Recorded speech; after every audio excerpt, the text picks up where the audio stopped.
9 p.m. Eastern. I'm the real Tom Rose. I'm one of the co-founders of Testive. I'll be your host for tonight. I'm also a professional teacher and professional writer, so I have lots of expertise on SAT prep. I'd be happy to answer any questions that you have about SAT prep. If it's about subject-verb agreement, feel free to throw it in the chat window immediately. If it's about other stuff, I'll do a Q&A after the session if you want to ask more general questions. So subject-verb agreement. First of all, it's 10% of all writing questions. So it is a valuable category for you to study if you want to improve your scores in writing. Only one rule of thumb. There's only one rule for subject-verb agreement, which is you need to match number between your subject and your verb. That is the whole game. And everything else that we talk about tonight is really just going to be tools that you can use to help figure out how to match the number between the subject and the verb. 3 steps to help you get better. The first thing is you can get better by finding the true subject and true verb. So you want to match the correct subject and verb up together. Common trap there. 2, ignore modifiers. So one of the things that the SAT and regular writing is going to use to distract you from matching the true subject and true verb is complicated modifiers. So if you're feeling weak at subject-verb agreement, and part of the reason that you're feeling held back is that you're not quite able to connect the true subject and true verb, maybe you actually want to study modifiers, because modifiers are things that you should be eliminating. And by studying modifiers and getting better at eliminating, you will be able to correctly match subject and verb more strongly. So you might need to actually study modifiers. And number 3, you can get better by checking for compound subjects. This is a specific trap that comes up commonly in American English that you want to be ready to catch. So, on agreement, the basic rule that you need to follow is the following. The number of the subject must match the number of the verb. So here are some examples. The cow farts. Cow is singular. That's a singular noun. It represents one thing. Farts, with an S on the end, that is a singular verb, and it is designed to match singular nouns. On the other hand, if we had cows plural, you would say the cows fart. So that is the basic rule for subject-verb agreement. Singular subjects go with singular verbs. Good question in the chat window. Do I mean prepositional phrase when I say modifiers? The majority of prepositional phrases are modifiers, but there are other things in the modifier category in addition to prepositional phrase that you also want to watch out for. But if you do see a prepositional phrase, you can almost surely call that a modifier. The only thing you have to watch out for is the prepositional phrase itself so large that it might contain a subject verb within it, which is pretty rare. Let's start out with a quick challenge. Here's a real SAT problem. When you get the answer, type it in the chat window, but do not press enter. Don't send it so that we can prevent spoilers. And then I'll let you know when we can all send them together.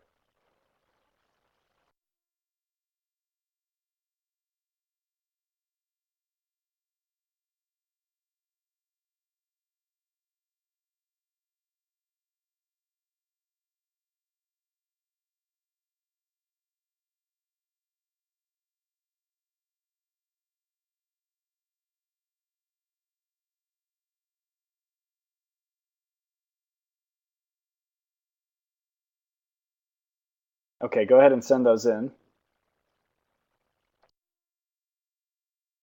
All right, so I'm getting a lot of D's back, some E's, which is good. We want to be in the D's and E's category.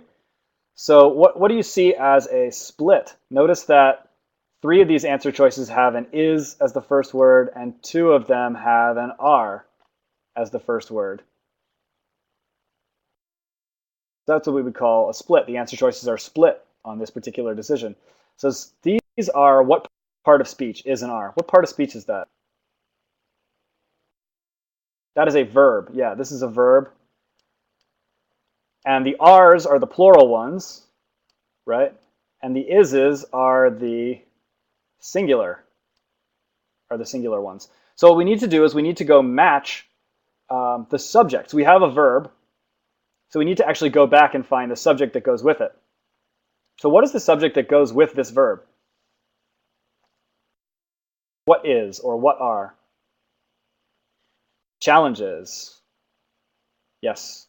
And it is, notice it's in the underlined portion, so you want to double check, but notice that it is challenges plural in every single one of these. So because it's always challenges plural, you know that you want to match that up with a plural verb so we can get rid of A, B, and C. All right, in the case of E is going to be wrong for a separate reason, which is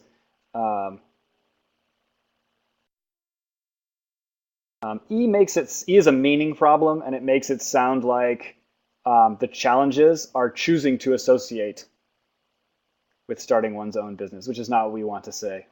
The author's intent is to say the challenge are associated with, which does not convey, human-like qualities to challenges. Don't worry too much about that one. What I care about right now is that you're connecting the are with challenges, which is plural. So the correct answer here is D.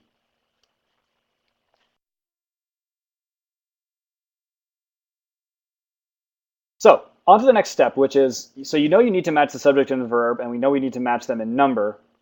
How is it that you can avoid accidentally picking the wrong subject or the wrong verb? The main activity here is ignoring modifiers.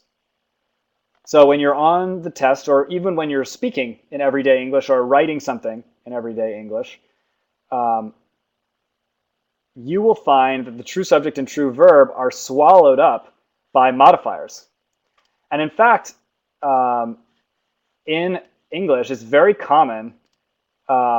It's very common for almost all of sentences to be modifiers. If you just go back and tally up the sentences by word volume or word quantity, and ask yourself, is this a modifier, a subject, or a verb? You will find the majority of it is modifier. So most of what you're saying when you talk is actually modifier. And those modifiers are crowding around the subject and the verb, which is what you care about from a subject-verb standpoint. So the thing to get good at is spotting modifiers so that you can eliminate them. And OP is suggesting a good example of this, which is delete prepositional phrases, which is a type of modifier that commonly will be used to space out the subject and verb and in an attempt to confuse you. So the objective here, learn to spot modifiers and ignore them. So let's do, this is actually a slide from our modifiers study hall. Let's take a look back over that at some types of modifiers. So for example, modifiers can be adjectives. Hideous Gary was riding a hideous camel. What's the subject and verb in that sentence? Gary was. Or you could say was riding, right? Gary is the subject, was riding is your verb. Okay, great. And then hideous is something that you want to ignore. So this is what you should do in your head. You should say, okay, I'm going to cross that out. Right? How about deposit in the closet made a deposit? What's the subject and the verb there? Yeah, was it is the subject. Made is the verb. So in the closet, all of that is modifier. In this case, it's a prepositional phrase. It's a modifier for was it. All right, present participles. Eating glass and nails. The street performer showed his toughness. What's the subject and verb there? Street performer is the subject, right? Let me not underline that, that's confusing.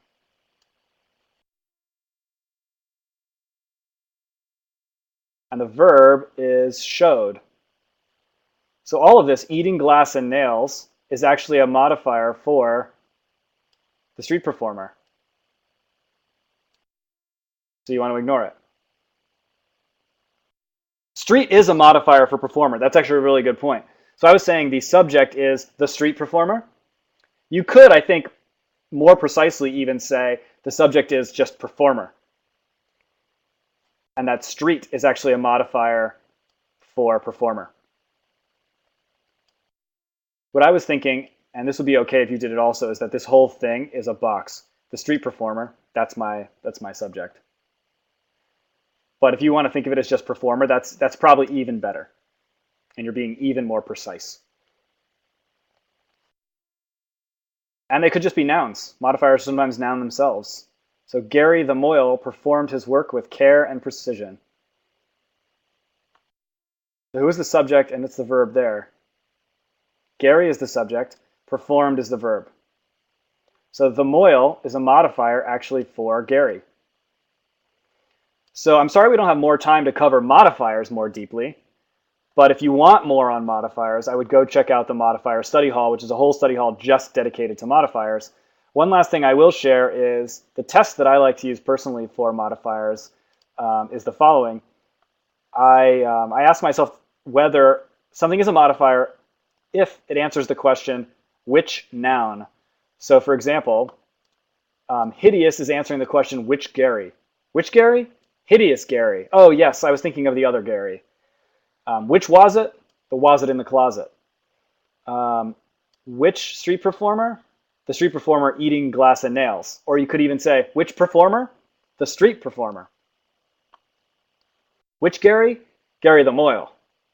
That Gary. I should probably use different names on these. I just have some kind of hang up with Gary. Right, so these all answer the question, which noun, which is how you know that they're modifying that noun. That's their job in the sentence, help distinguish that noun. So be looking for modifiers and be ignoring them when you're trying to match subject and verb. All right, so what's wrong here? The big fat cow with the pink and golden sequin hooves fart.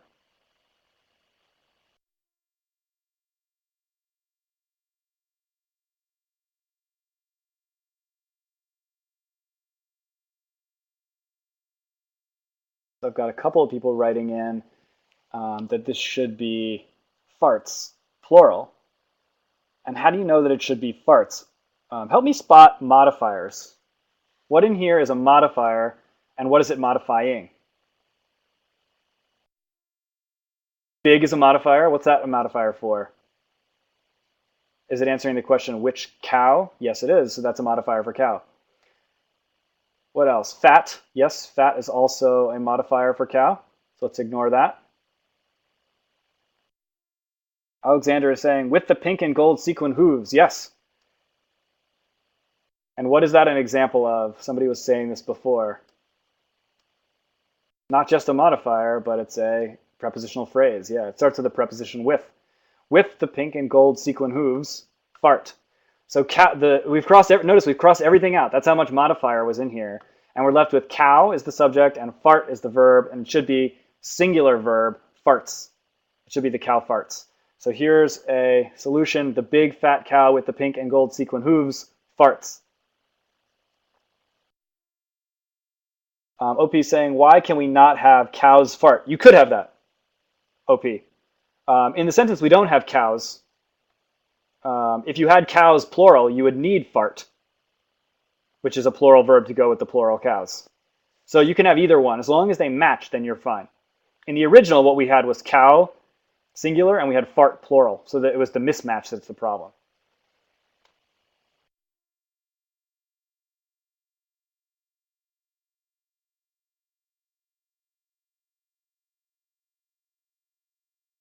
Great question. How do you tell what the subject is in complicated sentences? Well, here is a specific situation of that. This is one of the key things that I want you to watch out for is compound subjects. Compound subjects are created when the word and is used to join two different nouns. Right? Those nouns together form a plural subject.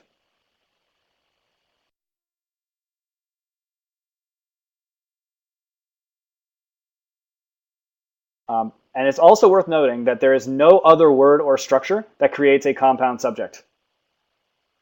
Very, very tempting to think that you've created a compound subject, but you have not done so unless you have specifically used the word and. So let me show you an example. What's wrong with this? Bob, together with his friends, go to the park.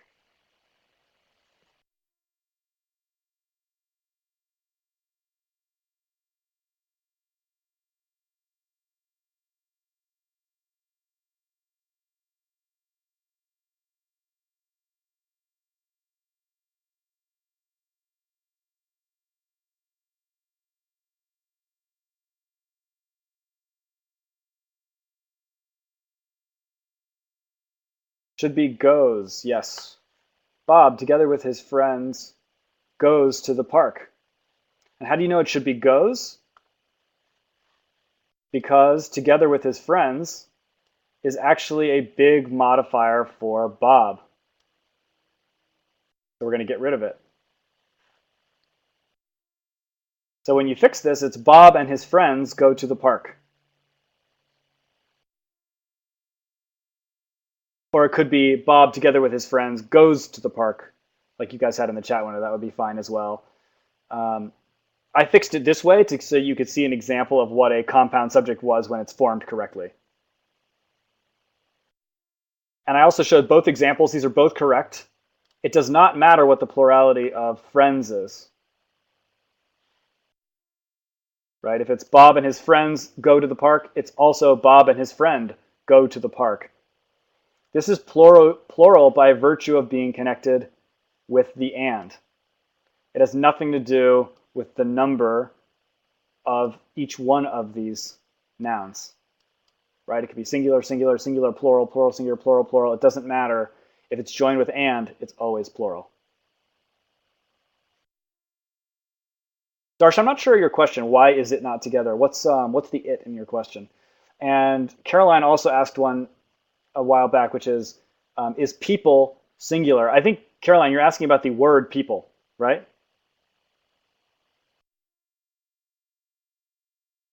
So this is a really interesting question. There is a general rule in English, which is there are sometimes ambiguous subjects where you're not sure whether the subject itself is singular or plural.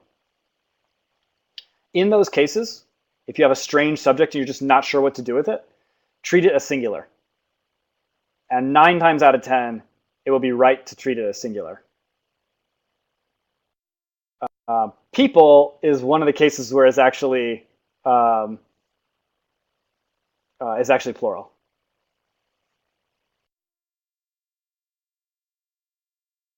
And there's some great examples down there. People are people. People are happy. The people are sad. You wouldn't say the people is. But most of the time, when you have a subject that you're not sure about, it will be singular. So the army, for example, the army sounds like a collective group of people, but it's really a singular subject. The army is vast.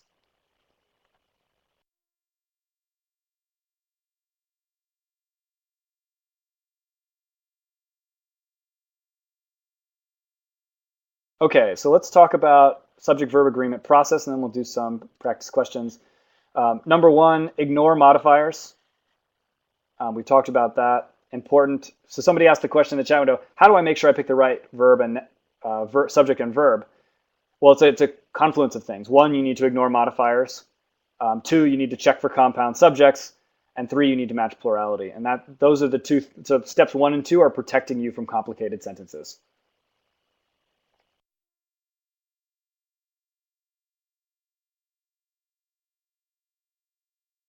Yes, people is plural, was the question in the chat window, to conclude that.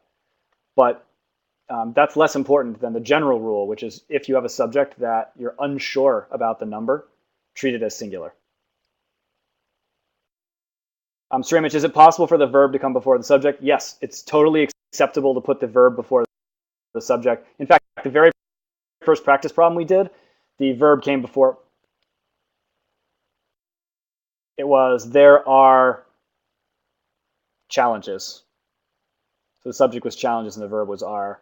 Have you ever seen Star Wars? And you know how Yoda talks? That's what Yoda does. You're like, oh, how does Yoda always say that weird backward sounding stuff? What he does is he switches the subject and the verb. That's how Yoda talks. So you say like, go, you must, instead of you must go. Things like that. So do or do not, there is no try. Unfortunately, it doesn't meet the standard because there's no subject in there. That's one of those sentences where, because it's an imperative, the subject is just assumed. But when you hear him talk in other contexts like that, that's okay. And that's completely acceptable in English. It is just really strange style. So if you talk that way or speak that way or write that way, people will complain about it, but it's not wrong.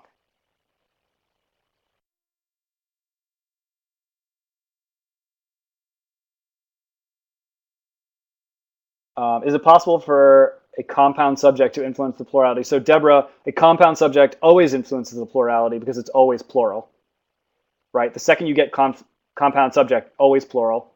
Is it possible for modifiers to influence the plurality? No, it is not. There are some niche other rules in here that, to be honest, they go on forever, that I'm not covering. The rules that I'm covering get you through 90% of the questions on the SAT. And if you want to become a subject-verb agreement legend, the rabbit hole goes so much deeper, as is true of all of the grammar stuff that we do. So this is a great working lesson for how to get by in actual life, and also a good lesson for the SAT, but it does not come anywhere near, the whole canon of subject-verb agreement. Okay, let's do some practice problems. Let's put this stuff into action. Same rules as before. When you get to answer, type it into the chat window, but don't send it, and we'll send it together.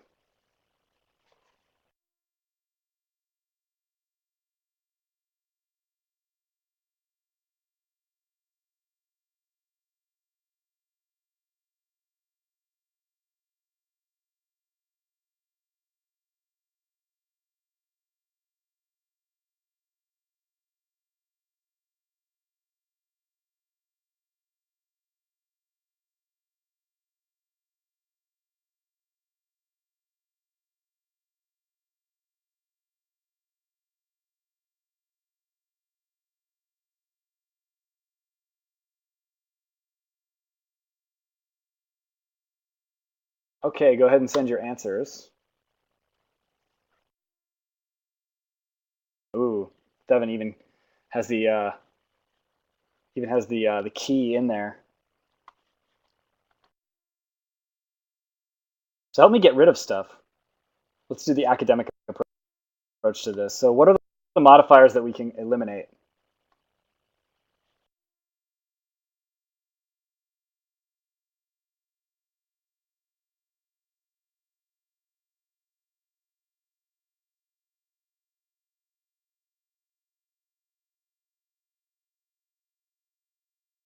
There's not a comma splice in here. Oh, interesting. So box jellyfish, each trailed by a poison thread. We're also going to get rid of the box jellyfish. Right? And what else? There's more in the beginning.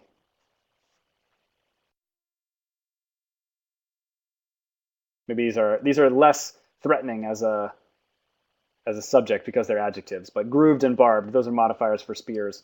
And so we're left with spears, which is our subject. Spears, and then the verb of spears is right here. Spears is plural, so we want a plural verb.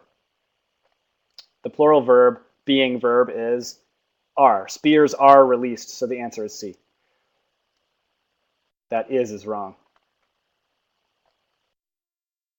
Great. Here's another one.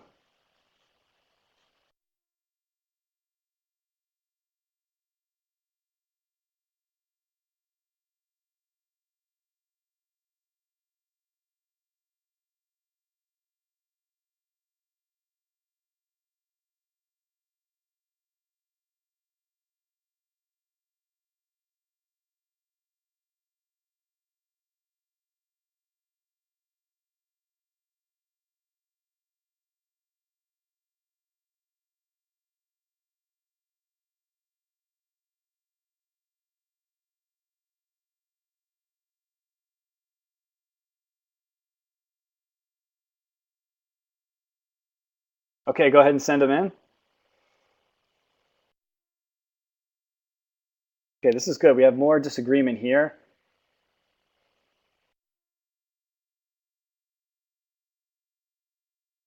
So help me get rid of, let's take the academic approach here. So because we have disagreement, how can we be sure? Well, first, help me get rid of modifiers. Derelict.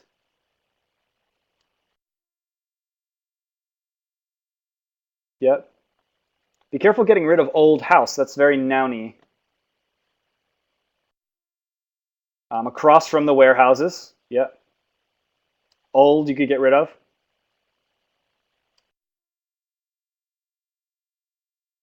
And you want to be very careful with this word right here. Why is that? Yeah, the word and has the possibility of creating the compound subject. So you want to be very reluctant to cross that out.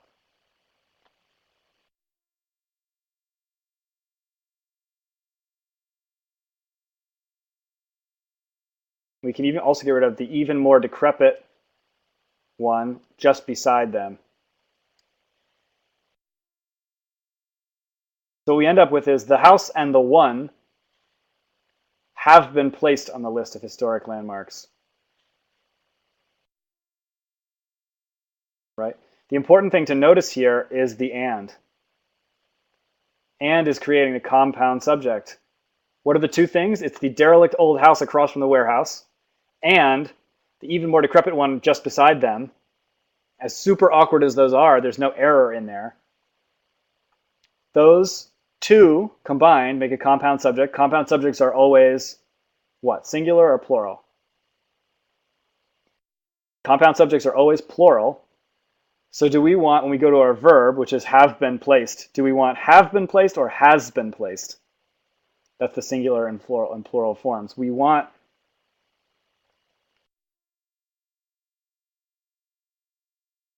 the have. So plural, the plural form is the have.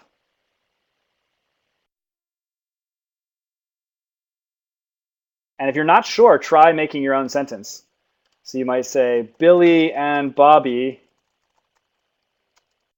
have been naughty. You wouldn't write Billy and Bobby has been naughty. Right? So the plural form is the have. So we want the have. So D is correct. So the answer here is no error. This is a really difficult question. It's always tough to pick no error, but this goes to show that you need to be very, very confident about subject-verb agreement so that when you get one that sounds terrible, such as this one, you can have the confidence to pick no error. What level is this? I'm not sure, but it is question 24 in that section, which is quite high because remember, it's 35 questions in this particular writing section, and the last like 10 of them or so are the improving paragraphs. So this is like one of the most difficult, and they're in order of difficulty. So this is one of the most difficult. Probably a 5, maybe a 4. All right, here's another one.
Okay, go ahead and send your answers.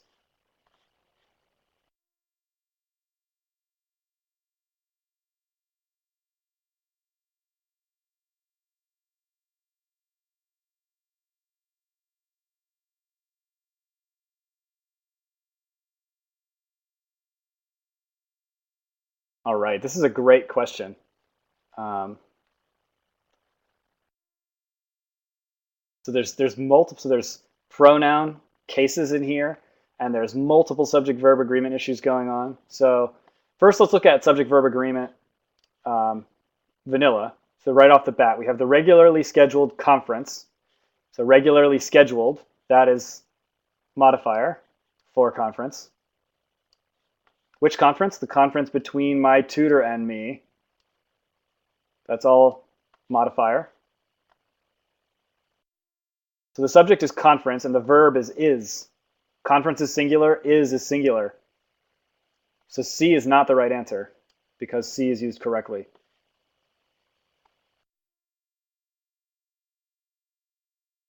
Right, but then let's keep going. But my low grades, cross out my low, that's modifier for grades. Which grades? My grades in chemistry, that's a modifier for grades too. And we've got a verb. Grades require. Grades is plural, so we need a plural verb. The plural form of requires is require. We don't want the S, so D is your correct answer. Now, there's more to this question though.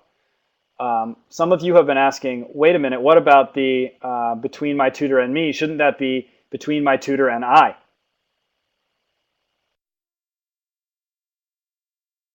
Let me give you two more lessons that you can take to heart here. First of all, subject-verb agreement is a rock-solid error type. Rock solid. If you detect, so if you do what I just did here with, but my low grades, if you say, oh, grades is a subject and require is a verb and they don't match, that is the answer. It does not matter what else you have there that seems questionable to you and what other. If you see a subject-verb agreement error that is off by plurality, it is wrong. It will never, ever, ever be right. So you should see this D and you should say, I know what I'm doing, verb agreement. I got rid of the modifiers. I feel rock solid here. I'm picking D, even though this me here sounds bad, right? The second thing is let's talk about actually why me is correct. And this is really a pronoun thing, right? So me is a pronoun. So you say, what does it have to do with subject-verb agreement day? Well, one of the interesting parts of this is me. So why is me the appropriate pronoun? The reason why me is the appropriate pronoun is because this is an object, right? So there's there's several classes of pronouns. There's subject pronouns. An example of a subject pronoun is the pronoun I. I is a subject pronoun. Object pronouns are different, even if they're referring to the same subject matter. And so when you're referring to yourself, when it's as an object, you use me. Even though it's the same person, it's you. I is what you use when it's used as a subject. Me is what you use when it's not a subject, when it's an object. So this is relevant to us in the sense that we're actually trying to track down what is a subject.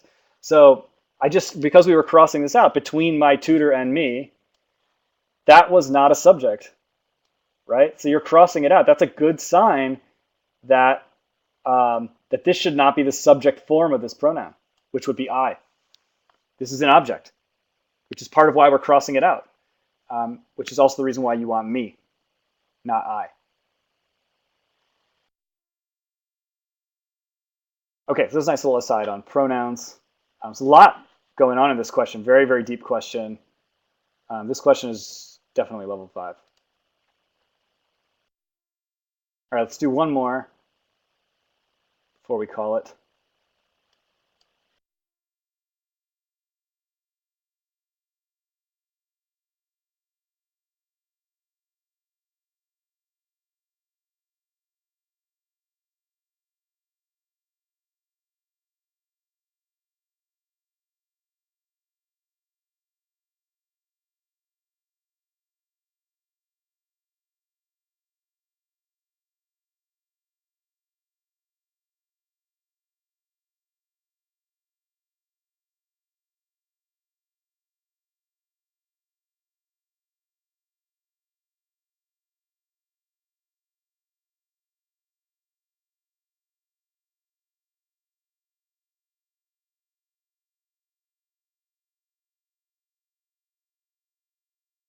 Okay, go ahead and send them in.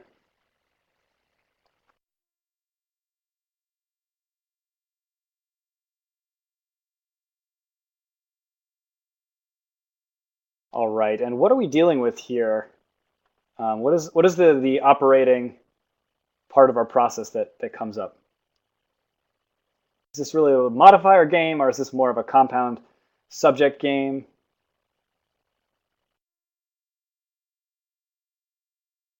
Both?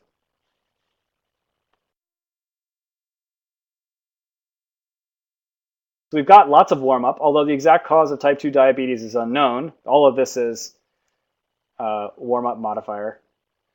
Experts say that for some people, improper diet, or that experts say that for some people, all of this stuff is actually, it's not really a modifier, it's actually an object.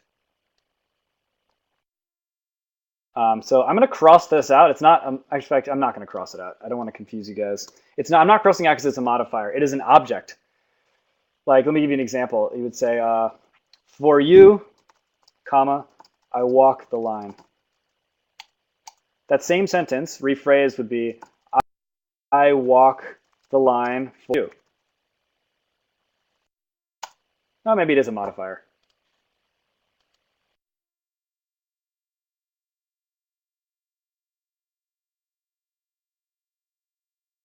It's part modifier, part object. My point is, this is the form that you would be more used to, which is I walk the line for you. The subject is I, and the verb is walk. This structure up here, while out of order, is the same meaning. For you, I walk the line. That's what we've got here. For some people, so this is the object, right? Or you could call that a modifier. It is a prepositional phrase. The subject then becomes improper diet and lack of exercise. Right, there's your subject. So this is a compound subject, improper diet and lack of exercise. So that's plural. Contribute would be the plural verb. So we don't want the S. So we can get rid of A. And what other answer choice can we get rid of because it has the wrong plurality? There's actually only one other. It is E. It should be improper diet and lack of exercise have. Shouldn't be has, it should be have, because we want plural again, right?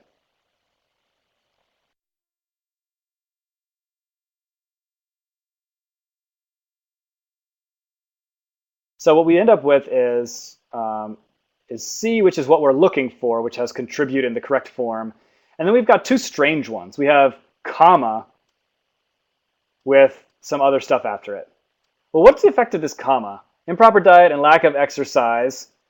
And then if you have a comma, you don't put commas before your verb, right? You don't have subject, comma, verb. The subject always runs straight into the verb. So when you put a comma here, you're actually saying is this stuff is a modifier for that, right? Remember, modifiers are offset by commas? So they're saying, oh, this is all modifier for that. But if that's the case, if we say exercise, contributing to the onset of the disease, if that's all a modifier for exercise, then there is no verb for exercise. And it's wrong for a sentence to not have a verb. If you have a subject, you need to have a verb. You can't just have a sentence which is like I. It needs to be I go. There needs to be a verb on it. So these things which have their comma are creating modifiers which leave us verbless. And we can't be verbless. So B leaves us verbless, D leaves us verbless. C is the only thing that has the correct plurality and actually has a verb, contribute.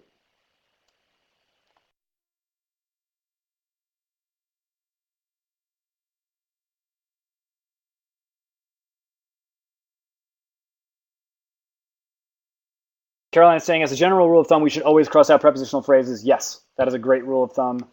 And it is a great rule of thumb for things to cross out while you're identifying subject and verb, right? So that's why we're crossing things out here. There are other situations where, the prepositional phrase itself might be a really valuable thing that you'd be looking at for parallelism, for example, or in modifiers.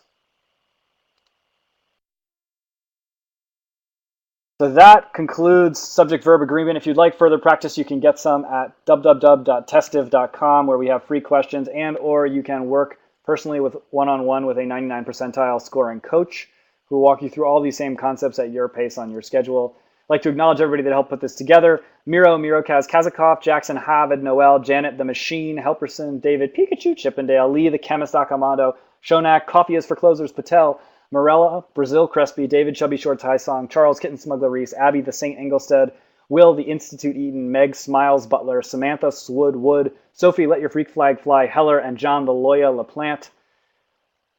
This has been studyhall.testive.com, runs Mondays, 9 p.m. Eastern.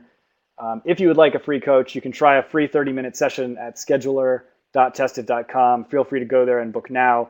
It's 15 minutes about where you stand and 15 minutes about how to improve, and it's really awesome. Thank you guys for coming.